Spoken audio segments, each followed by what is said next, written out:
मान आंसू के बीच में रख रहे टू व्हीलर बड़े भाई आदिल रजा साहब उपस्थित, यहाँ पर बहुत बहुत सम्मानित भाई आदरणीय अनवर आलम जी उपस्थित, विधानसभा से अध्यक्ष भाई उमवीर जी,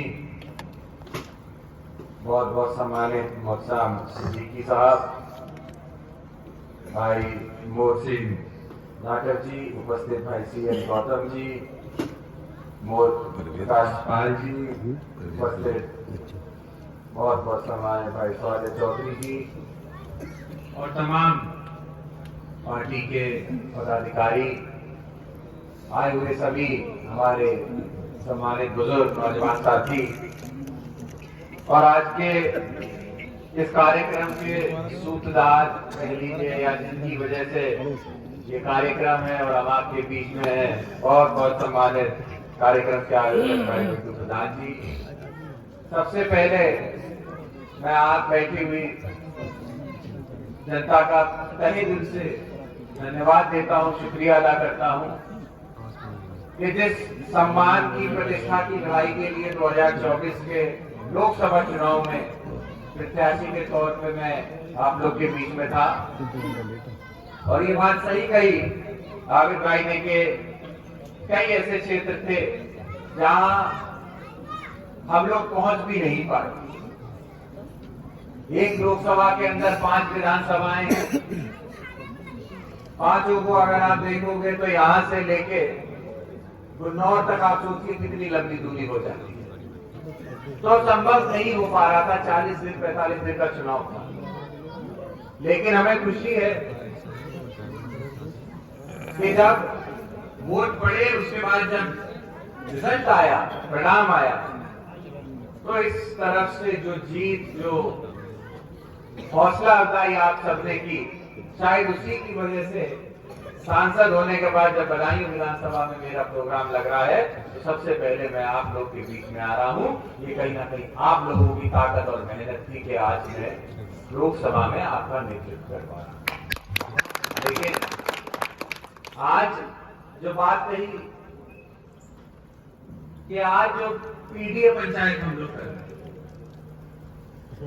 पिछले अभी जो लोकसभा था उसमें सबसे बड़ी ताकत हमारी यही थी, और इस ताकत को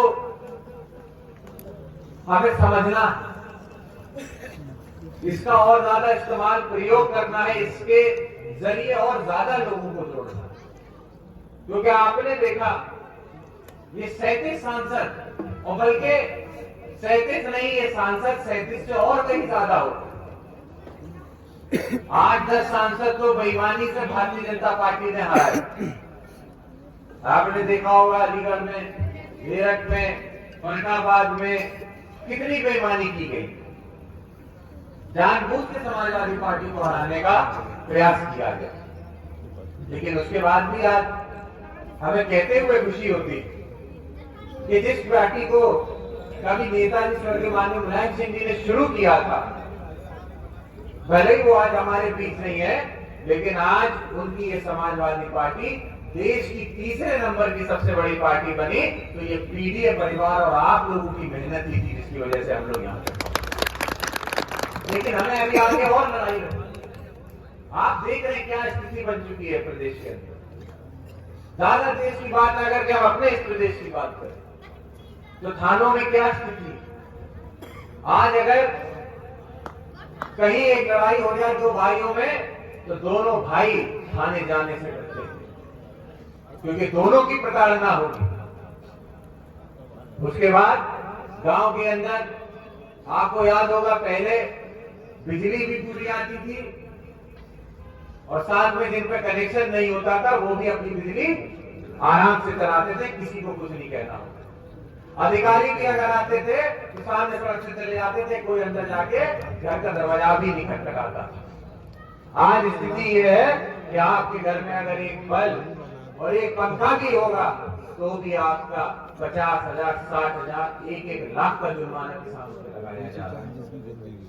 और जब वो 1 लाख का जुर्माना लेके बिजली विभाग के अधिकारी के ऑफिस जाते हैं, तो वही अधिकारी धीरे से रिश्वत लेके उस 1 लाख को खत्म करता है और आपको कहीं ना कहीं घूस लेनी पड़ जाती है। तो ये स्थिति में आज हम आते हैं।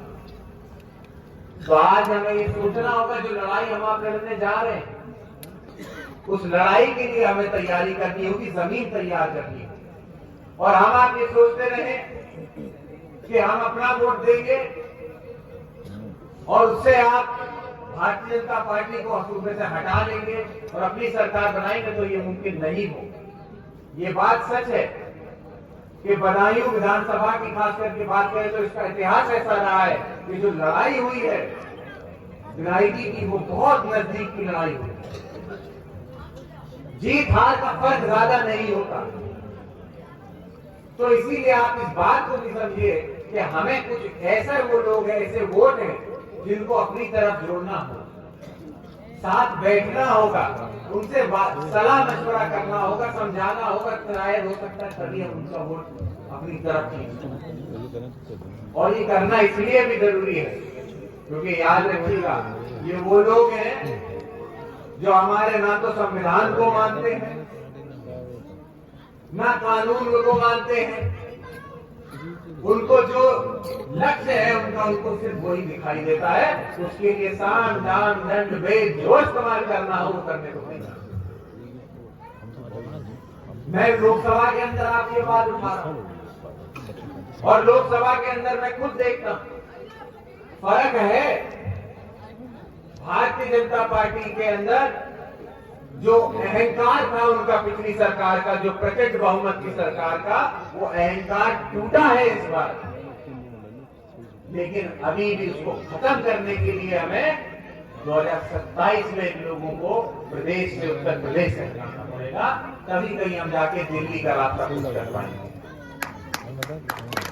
क्योंकि आपको याद है, सब बड़े नेताओं ने आपसे भी मंचों से कहा है कि दिल्ली का रास्ता उत्तर प्रदेश से, और यही उत्तर प्रदेश आने वाली सरकार बनाएगा। तो अगर हम अपने बच्चों को रोजगार देना चाहते हैं, किसानों को कर्ज से मुक्ति कराना चाहते हैं, महिलाओं के लिए याद करिए किस तरीके से हमारी माताओं के लिए आदरणीय अखिलेश यादव जी ने पेंशन की व्यवस्था शुरू की थी, आज वो खत्म कर दी गई। विधवा पेंशन मिलती थी, वो खत्म कर दी गई। बेरोजगारी भत्ता मिलता था नौजवानों को, वो खत्म कर दिया गया है। ऐसा तो नहीं है कि वो सिर्फ हिंदू ले रहे थे या सिर्फ यादव ले रहे थे। हर समाज के व्यक्ति को बेरोजगारी भत्ता दिया जा रहा है, हर महिला को, हर हमारी माता को विधवा पेंशन दी जाती है। लेकिन आज इसको खत्म करने का प्रयास भारतीय जनता पार्टी का सिर्फ ये है कि खास करके हम जैसे लोग, समाज के जो पिछड़े लोग हैं, वो कहीं आगे ना आ जाए, कहीं वो शिक्षित ना हो जाए, पढ़ लिख के क्या हमारे लिए सही है और क्या गलत है ये हम आप ना चुन पाए, सिर्फ इतनी सी बात। तो इसीलिए हमें आपको तैयारी करनी है, जमीन तैयार करनी है। ये ऐसे कार्यक्रम पीढ़ी पंचायत जैसे और कार्यक्रम हम लोग करेंगे, हम लोग और तरीके ढूंढेंगे, लोगों तक पहुंचे, अपनी बात अपने समाज से ज्यादा अपने लोगों तक हम लोग पहुंचा सके। लेकिन आपसे भी मैं अनुरोध करूंगा कि आप सभी एकजुट होकर समाजवादी पार्टी के लिए एक वोट जोड़ने का, और खास करके वो एक वोट वो जो दूसरे समाज से, किसी अन्य समाज से आता है, उसको एक वोट भी अगर आप जोड़ लोगे तो इस उत्तर प्रदेश की तस्वीर कुछ अलग होगी। वो तस्वीर समाजवादियों की और उम्मीद की और नौजवानों के लिए रोजगार की तस्वीर होगी। इसी के लिए मैं आप सबसे अनुरोध करता हूँ कि इस पीडीए के फलसफे को हम लोग अपनाएं और लोगों में, समाज में जाकर पीडीए की जो हमारी ताकत है इसको हम लोग और मजबूत करने का प्रयास करें। साथ ही आप सबसे मैं भरोसा पूरी जिम्मेदारी से कहता हूं कि आने वाले समय में भी एक सांसद के रूप में बदायूं लोकसभा के लिए जो मेरी जिम्मेदारी होगी उसको मैं पूरा करूंगा। जो मेरी आपकी जरूरतें हैं उन जरूरतों को पुरजोर तरीके से मैं उठाऊंगा। आप सभी लोग यहाँ उपस्थित रहे, आपका बहुत बहुत धन्यवाद, बहुत बहुत आभार।